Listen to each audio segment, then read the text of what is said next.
Good Thursday afternoon. Thanks for joining us on KARE 11 News Now. I'm Chris Harapsky. Today, the federal government is officially back open after the longest shutdown in U.S. history.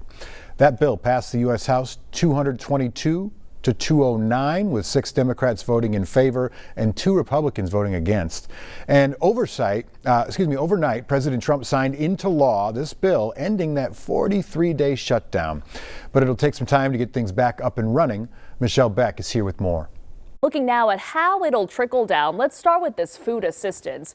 A USDA spokesperson says most states will get the funds they need to reload SNAP food benefits within 24 hours of the shutdown ending. According to reporting by Semaphore, the Trump administration is planning to send federal employees their paychecks starting Saturday. Meanwhile, lawmakers are still sparring over health care after Democrats' efforts to extend Obamacare subsidies fell short during the shutdown.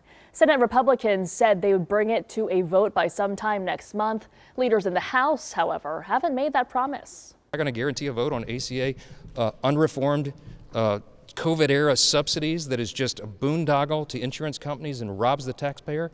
We got a lot of work to do on that. Either Republicans finally decide to extend the Affordable Care Act tax credits this year, or the American people will throw Republicans out of their jobs next year.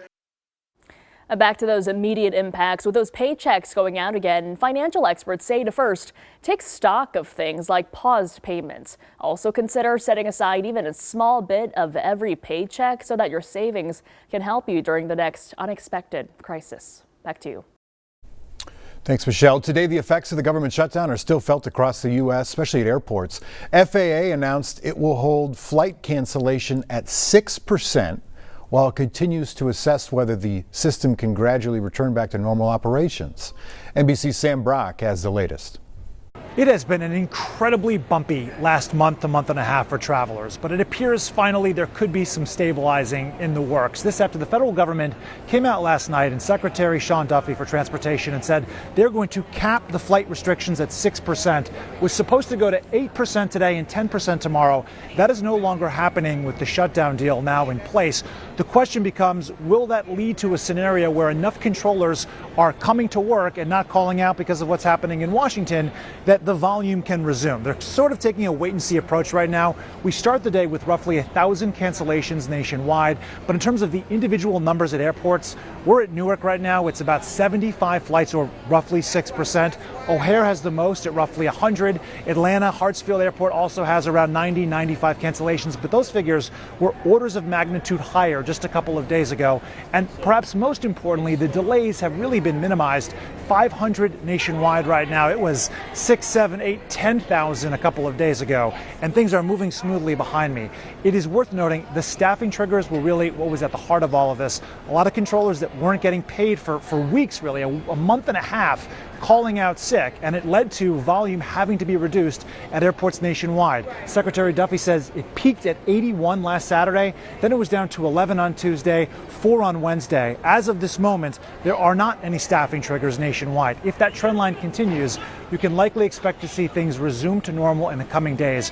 One more point here, Airlines for America, a trade industry or group representing airlines, says that there is an important factor that needs to be discussed. There is $5 billion plus, they say, in a trust fund that the FAA has that could have been used to pay air traffic controllers and TSA agents during the shutdown, and it wasn't tapped, it wasn't used. They want to know why, and they say they don't want our nation's airport employees to be thrown in as collateral damage the next time there is any sort of back and forth in Washington over funding the government. At Newark Airport, Sam Brock, NBC News. A horrific story out of Cokato. Police say they're looking for more answers after a man was jailed, accused of killing his co-worker with a sledgehammer. The woman was attacked Tuesday morning at Advanced Process Technologies. It's in Cokato, about an hour west of Minneapolis. According to the charges, 40-year-old David DeLong admitted to killing his 20-year-old co-worker, Amber Check. DeLong told police he didn't like her and had been planning to kill her. Investigators say it was all caught on surveillance cameras. Amber's father told us that he is heartbroken. His daughter was outgoing, hardworking, and helped anyone in need. Right now, the convicted mastermind behind the kidnapping and murder of a Minneapolis realtor is back in court for his sentencing. Last week, a jury found Lyndon Wiggins guilty on all counts in the death of Monique Baugh. He's expected to be sentenced to life in prison without the possibility of parole. A now former Mounds View High School teacher is in jail this afternoon, accused of having a sexual relationship with a 16-year-old student. In the last 3 hours, 58-year-old Ted Bennett made his first court appearance on the charges.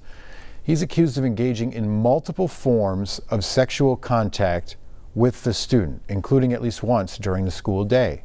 Charges also say he gave her alcohol and drugs. The complaint says the two started texting and emailing at the end of last school year when she was in his class. Bennett was a teacher at Mounds View High School for nearly 3 decades. His next court appearance is set for the end of January. Well, if you take the light rail, be ready to see more security headed around there. Metro Transit says that they're beefing their presence on light rail vehicles and at stations starting immediately. Metro Transit police say serious crime on the light rail is down 21% compared to this time last year, but they say the perception of safety from the public doesn't always reflect the statistics. Metro Transit says you will see a particularly increase in officials during peak riding hours and the end of service each day. It also is growing its facilities team to improve station conditions and cleanliness. Crime will not be tolerated on Metro Transit, and those who commit crimes will be held accountable. But we also recognize some people on our system need help, not handcuffs. And we are committed to connecting those people to the services that they need. Metro Transit police say that they are at their highest staffing level since 2021, with 116 police officers, 26 community service officers, nearly 100 trip agents who make sure that riders bought a ticket and are following the rules. Today, new data shines some light on the financial status of a lot of Americans. A Bank of America Institute report finds 1 in 4 U.S. households are living paycheck to paycheck. Researchers combed through internal data on millions of its customers, tracking how much they spend on things like groceries, housing, and childcare. They say about a quarter of families are spending 95% of their income on those necessities. The bank says it's reflective of a K-shaped economy where affluent Americans are faring far better than people at the lower end of the wealth spectrum. Developing right now, a Twin Cities fraud scheme uncovered targeting both car buyers and sellers. Sammy Salinas shares new video showing the mechanical manipulation costing people a lot of money. Home surveillance video captured this alleged well-oiled family scheme in action. I'm Garrett. Garrett Bangma greets a group of men looking to buy his blue Toyota Tundra. While he shows one of them the rear, the other pops the hood while Garrett is distracted. The man appears to be pouring oil in the radiator. Then the suspects point out the oil. They kind of shockingly said, "Oh my, there's oil in your coolant." And that was a surprise to me, of course. They make Garrett think major work needed to be done, so he changed his price from $8,000 to $5,200. They make a deal for the truck with 240,000 miles on it. Later, he reviewed the footage. It was very discreet. Was completely unaware that they did it.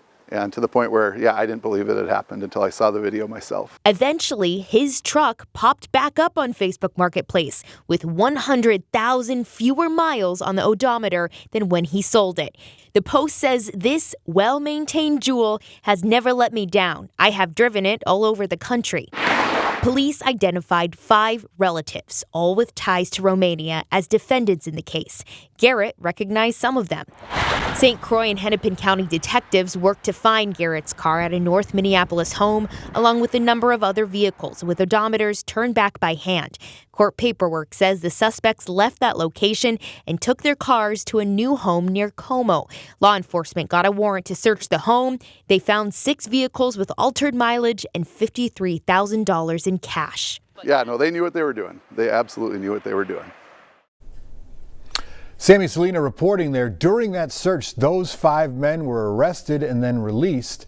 Now police say they don't believe any of them are left in Minnesota. The state is requesting a warrant for them, but there is also a happy ending. Garrett did get his truck back, which he resold for what he says is a fair price. This afternoon, we're learning that the federal agency has removed a display about black soldiers in World War II from a U.S. military cemetery in the Netherlands. The display commemorated the contributions of black soldiers and highlighted the discrimination that they faced. The decision of removal came after the agency's internal review of, quote, interpretive content. The display was added in 2024 under the agency's previous secretary and a Biden appointee, Charles Jew, who was dismissed by President Trump in April. The agency kept 4 other displays highlighting individual African American service members who are buried at the cemetery. A somber day in Paris as the city pauses to remember the victims 10 years after the terrorist attacks that shook that nation. Families of victims were seen beside President Emmanuel Macron for the wreath-laying ceremony. 132 people died and hundreds were injured when 9 Islamic State group gunmen and suicide bombers attacked within minutes of one another on November 13, 2015. 2 survivors who later died by suicide have also since been recognized among the victims.